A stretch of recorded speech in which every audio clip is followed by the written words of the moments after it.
உலக மக்கள் எல்லோருக்கும் வணக்கம். ஜி கோபால் பேசுகிறேன். இன்னைக்கு நாம் பேசக்கூடிய பலன் என்ன அப்படின்னா, சனி பகவானுடைய வக்ரம். சனி பகவான் ஆகப்பட்டது உத்திராட்டாதி நட்சத்திரத்தில் இருந்து மீன ராசியிலிருந்து பின்னோக்கி கும்பத்துக்கு வரார். அப்ப அந்த சனி பகவானுடைய வக்ர காலம் ஆகப்பட்டது ஜூலை 13ஆம் தேதியிலிருந்து நவம்பர் 28ஆம் தேதி வரைக்கும், கிட்டத்தட்ட 133 நாட்கள். அப்போ இந்த சனி பகவானுடைய வக்ரம் மீன ராசிக்காரங்களுக்கு எப்படி இருக்கும்? மீன ராசிக்காரங்களுக்கு தான் பலன் சொல்வதற்கு நான் காத்துட்டு இருக்கிறேன். ஏன் சொல்றேன் அப்படின்னா, மீன ராசிக்காரர்கள் தன்னுடைய உடம்பு பூராமே அடி வாங்கியாச்சு. எந்த திசையில போனாலும், எந்த திக்குல போனாலும் அவங்களுக்கு பிரச்சனைகள் தான். அப்ப அந்த பிரச்சனைகள்னால அவங்களுடைய மனசு துவண்டு போய், என்னடா வாழ்க்கை, ஏண்டா இந்த மீனராசியில பிறந்தோம் அப்படிங்கிற சோதனைக்கு வந்து, இந்த பிரச்சனையிலிருந்து நான் தப்பிப்பேனா, நான் உயிர் வாழ்வேனா, இல்லை நான் இருப்பதை விட இறப்பதே மேலா, இப்படிங்கிற குழப்பத்துக்கெல்லாம் நிறைய பேர் வந்தாச்சு. இதுலேயுமே இந்த 30 வயசுக்கு கீழே இருக்கிறவங்க, அவங்களுடைய குடும்பத்துல பிரச்சனை, புதுசா கல்யாணம் இருந்தாலும் இந்த கல்யாண வாழ்க்கையில் பிரச்சனை, அது போக அவங்க படிப்புல பிரச்சனை, அவங்களுடைய வேலையில பிரச்சனை, அவங்களுடைய பழக்க வழக்கத்துல பிரச்சனை, இது மாதிரி நிறைய பாதிக்கப்பட்டுட்டாங்க. இதற்கெல்லாமே காரணம் இந்த சனி பகவான் தான். அதே சனி பகவான் இப்போ உங்களுடைய ஜென்மத்தில் இருக்குது.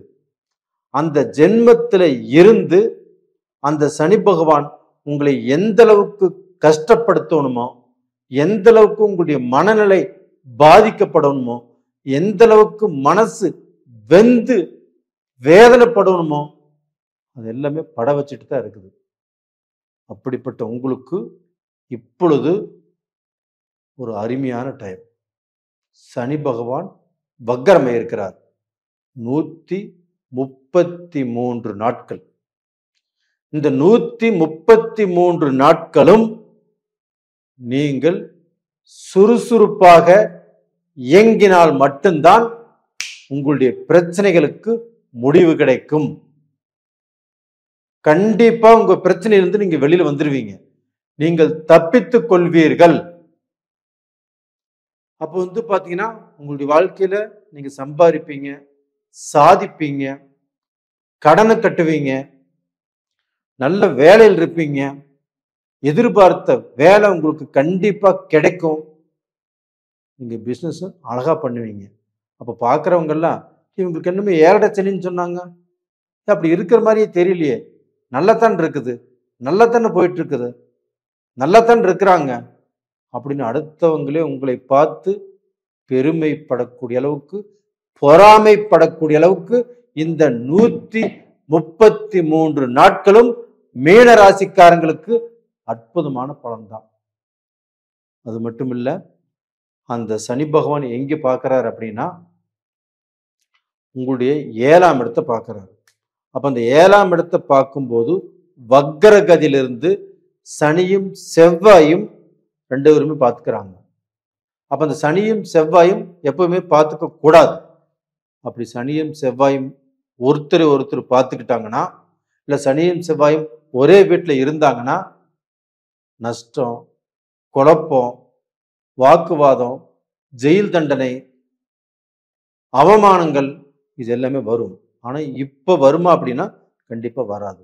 ஏன் வராது அப்படின்னா, சனி பகவான் வக்ர கதியிலிருந்து அந்த செவ்வாயை பார்க்கறதுனால அந்த மாதிரியான கஷ்டங்கள் உங்களுக்கு கண்டிப்பாக வராது. அப்படி வந்தாலும் அந்த கஷ்டத்திலிருந்து உங்களை வெளியே கொண்டு வந்துடுவாரு. அது போக உங்க ராசிக்கு 4ஆம் இடத்துல குரு பகவான் இருக்கிறாரு. உங்க ராசிக்கு 4ஆம் இடத்துல சுக்கிர பகவானும் இருக்கிறாரு. அந்த சனி பகவானும் அந்த சுக்கிர பகவானும் அந்த குரு பகவானும் உங்களுடைய ராசிக்கு 10ஆம் இடத்தை பார்க்கறாங்க. 10ஆம் இடம் என்பது என்ன? கர்மஸ்தானம், ஒரு தொழில் ஸ்தானம், ஒரு வளர்ச்சி ஸ்தானம், ஒரு முன்னேற்ற ஸ்தானம். யாருக்குமே தொழில் நல்லா இருந்தால் மட்டும்தான் அவங்க சாதிக்க முடியும், சம்பாதிக்க முடியும், லட்சாதிபதி ஆக முடியும், கோடீஸ்வரன் ஆக முடியும், குபேரன் ஆக முடியும். அதே தொழில் நல்லா இல்லைன்னா எப்பேற்பட்ட பணக்காரனாக இருந்தாலும் படிப்படியாக கீழே வந்துடுவாங்க. அவங்களால முடியாத சூழ்நிலை உருவாகும். அப்போ அவங்க 5க்கும் 10க்கும் கஷ்டப்படணும். இதற்கு காரணம் தொழில் சரியில்லாமல் இருந்தால் தான். இப்போ அந்த தொழில் ஸ்தானத்தையே குரு பகவானும் சுக்கிர பகவானும் பார்க்கறதுனால உங்களுக்கு தொழில் சிறப்பாக கண்டிப்பாக இருக்கும். அது போக அந்த தொழிலை கொடுக்கக்கூடிய கிரகமே சனி பகவான் தான். அந்த சனி பகவான் 10ஆம் பார்வையாக உங்களுடைய ராசிக்கு 10ஆம் இடத்தை பார்க்கறாங்க. அப்ப இந்த 10ஆம் இடம் என்பது தொழில் ஸ்தானம். அப்ப 3 கிரகங்கள் குரு, சுக்கிரன், சனி. அப்ப சனி தான் ஒரு தொழிலை கொடுக்கக்கூடிய கிரகம். அப்ப சனி அந்த தொழிலை கொடுத்துட்டாருன்னா அந்த தொழிலை வளர்த்தி அதுல சம்பாதனையை கொடுத்து அதுல சேமிச்சு வைக்கக்கூடிய அளவுக்கு குரு பகவான் பண்ணுவார். அந்த சுக்கிர பகவான் திடீர் அதிர்ஷ்டத்தை கொடுப்பார். அப்போ 3 விதமான யோகங்கள் உங்களுக்கு இந்த பீரியட்ல தான் இருக்குது. அதனாலதான் சொன்னேன், உங்க ராசிக்கு நான் பலன் சொல்வதற்கு காத்துட்டு இருந்தேன். உங்களுடைய தலை தப்புமா அப்படின்னு நான் நினைச்சேன். அதே சமயத்துல உங்களுடைய தலை தப்பிப்பதற்கு யோகம் வந்தாச்சு. அப்போ உங்களுக்கு பாத்தீங்கன்னா இப்ப இந்த கஷ்டத்தினால உங்க வாழ்க்கையில தலை தப்பாதுன்னு நினைச்சேன். ஆனால் சனி பகவான் வக்கரமானதுனால தலை தப்பிச்சு நீங்கள் தலை எடுத்து உங்களுடைய சுற்றுப்புறம், உங்களுடைய சொந்த பந்தம், உங்களுடைய பழக்க வழக்கம் இவங்களுக்கு முன்னாண்ட கெத்தாக உங்களுடைய கஷ்டத்தை எல்லாத்தையுமே சரி செஞ்சுட்டு கடனையும் கட்டிட்டு நல்ல வாழ்க்கை வாழக்கூடிய டைம் உங்களுக்கு வந்தாச்சு. அது போக இப்ப ஏதாவது பெண்களுக்கு திருமணம் செய்யணும் அப்படிங்கிற ஒரு எண்ணம் இருந்தால் செப்டம்பர் 13ஆம் தேதிக்கு மேல அதற்குண்டான முயற்சி பண்ணுங்க. ஏன்னா அங்கே செவ்வாயும் இருக்கிறதுனால உங்களுக்கு சில தடங்கல்கள் கண்டிப்பா கொடுக்கும். செப்டம்பர் 13க்கு மேல முயற்சி பண்ணுங்க, கண்டிப்பா நல்லா இருப்பீங்க. நேயர்களே, இந்த பதிவு பிடிச்சிருக்குன்னு நினைக்கிறேன். பிடிச்சிருந்தா லைக் பண்ணுங்க, சப்ஸ்கிரைப் பண்ணுங்க. அது போக மீனராசியில பிறந்தவங்க ஆண்களாக இருந்தாலும் சரி, பெண்களாக இருந்தாலும் சரி, நிறைய பேர் வெளிநாட்டில் இருக்கிறீங்க. ஸ்பெயின்ல, ஜெர்மன்ல, சுவிட்சர்லாந்துல, நார்வேல, இத்தாலியில, யுஎஸ்ஏல, கனடால, அது போக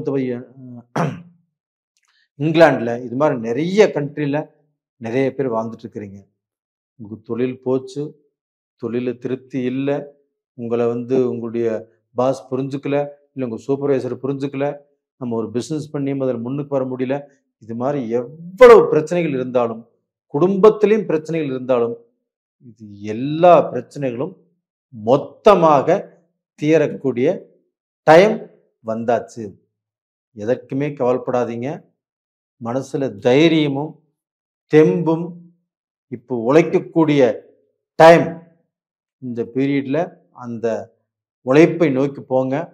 கண்டிப்பாக ஒரு தெம்போட தைரியமோட பாங்க, கண்டிப்பா சக்சஸ் பண்ணுவீங்க, சாதிப்பீங்க.